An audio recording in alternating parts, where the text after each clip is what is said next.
Listen, I know firsthand how frustrating it can be when the answer to all your problems starts with write down your goals, when you don't even know what your goal even is. I started off with a science background. I then went into filmmaking, then I went into animation, then I went into music, and now I'm doing YouTube. So I know what it feels like to not know what to do in your life and feel so lost. For the longest time, I would sit down to make my vision board, to even plan for the next few months, and I would be clueless. If that's what you sound like as well, which I think you do since you clicked on this video, you are in the right place. After a lot of trial and error, I have figured out and I can help you find out your purpose. Let's dive right in. The first and most overlooked step, even though it's so important, is to understand that as you grow and evolve, so will your choices.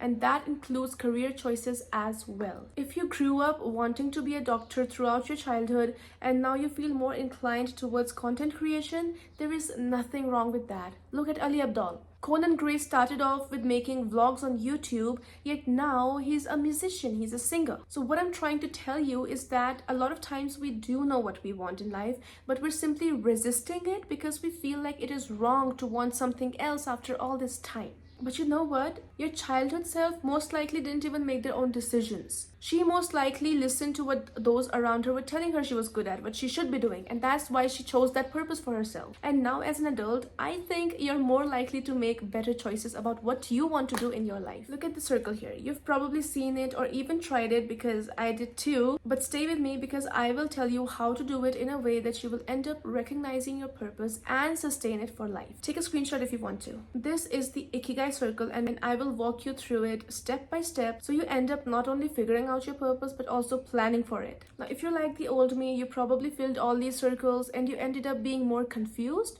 or with no intersections at all. So here's how I want you to start it. First, you start with what you're good at.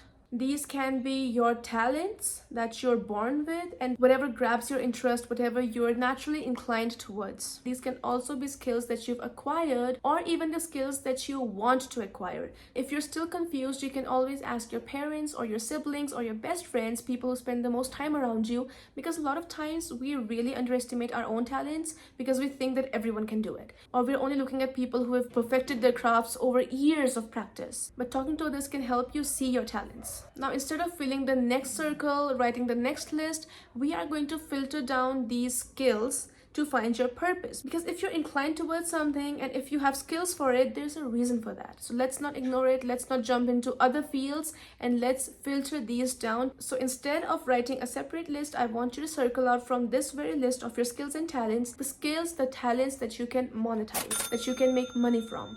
So for example, if one of your skills is writing, you can make money from it by freelancing as a content writer, which is really in these days. You can also write blogs and advertise different things in it. And you can also write your own book and publish it, sell it, make money off of it. This is important because I don't want you to just pick out things. I also want you to write down in a really overview sort of way how you plan on monetizing it. This will help you understand the practicality of your ideas and also save you from stress along the way. Now I want you to think how these ideas can help people around you. How can they bring value to the lives of people around you? If your talent is making art, you know you can monetize it by freelancing or by selling your artwork, but you can provide value to others by making a course. If your talent is making art, you know that you can monetize it by freelancing as an artist or by selling your artwork, but how can this artwork provide value to others? Now this value doesn't have to be free. You can charge people for the value you provide. So can you create a course for beginner artists and make it as beginner friendly as possible? Can you create portraits for people that they can gift to their loved ones?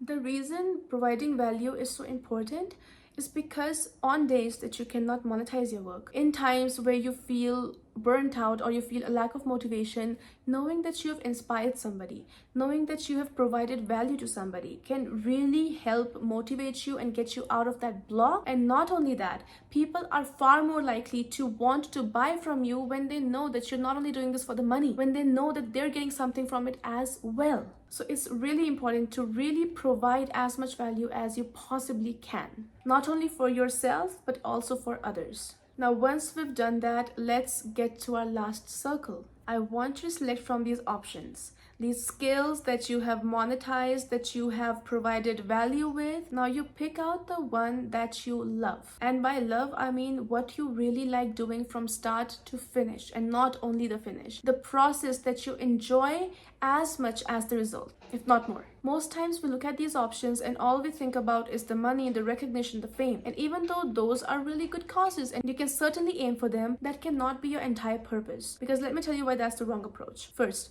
if you do not make the money doing something that you're only doing for money in the given time frame that you set for yourself, you will feel frustrated and want to quit. If you do make a lot of money easily, you will feel bored of it and you will want to quit, or you will feel more and more greedy and you will never be satisfied even with all the money you make.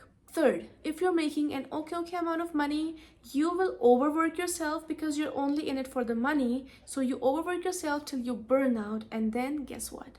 You'll want to quit. Now let's see what happens if we pick something that we love doing despite the results. If you do not make a lot of money in the time that you've set for yourself, you will feel disappointed, but you will still be able to continue working because it's the work you love. You cannot think of doing anything else. If you do make a lot of money easily, you will use it to improve your craft even more. You will be motivated to better yourself even more because it's the process you're in love with. And third, if you make an okay amount, you will keep doing what you love, and practice will make you better with time, and then you will get the money that you deserve. You won't chase anything other than improving your skill set, which in a way really leaves you with a lot of time in the state of flow, which only makes you happier and more satisfied. So you tell me what's better. This is exactly why I put what you love from the circle at last, because it is in a way the most important step, because unless you know why you're doing what you're doing, it is really easy to give up when your faith is being tested, which happens a lot. Why do you think a lot of YouTubers fail? Why do you think they quit? Because they are likely doing it for the recognition, for the easy money perhaps. I will be honest with you, when I started it, I did it for the recognition, but at this point, I love talking to you guys. I love knowing that I've learned something new and now I can share it with you guys. I love knowing that, you know what, I can provide value to you people, and every time someone DMs me saying that I've inspired them, that gives me the incentive to keep going despite not making a penny from this. And that's why your why is really the most make or break aspect of knowing your purpose and sticking to it. By now, I'm guessing you are left with one thing that is your purpose in life. Now remember, you don't have to monetize it if you don't want to, but it's also important to have the financial stability, to have the ease of mind that financial stability brings you to keep chasing your passion. So no matter what you choose, these steps will give you the option to make money from your passion. Now, if you want to dig deeper into it, here are some journal prompts for you. Now take your time with them. Do not rush into answering any of these. First is, if you had all the money in the world, what would you do? How would you spend your time? Along with this, if you had 0 chances of failing, what would you do if you knew you would succeed? Second is, if you knew the purpose you ended up with will not make you any money whatsoever, would you still continue to do it? Third is, what activities or hobbies bring you joy and makes you lose track of time? Fourth is, what can you do today to gain more knowledge in the chosen field of your choice? How can you get guidance? Are there books you can read? Are there podcasts you can listen to? Videos you can watch? Biographies you can read? Are there people in your circle you can talk to and take advice from? Fifth is, what do your favorite movies, books, conversations, cities have in common, and what do they tell you about your interests? And the last question, and a really important one, is, whose life do you envy and why? That brings us to the end of this video. Since this was an actionable video from the start to end, I will not put a separate tasks for you here, and you can get started with your Ikigai circle or your prompts right away. I really hope you succeed in whatever you've chosen for yourself, and thank you so much for being here till the very end. You know I make these videos for you, so please let me know if this helped you in the comments down below, and I will see you next week. Bye!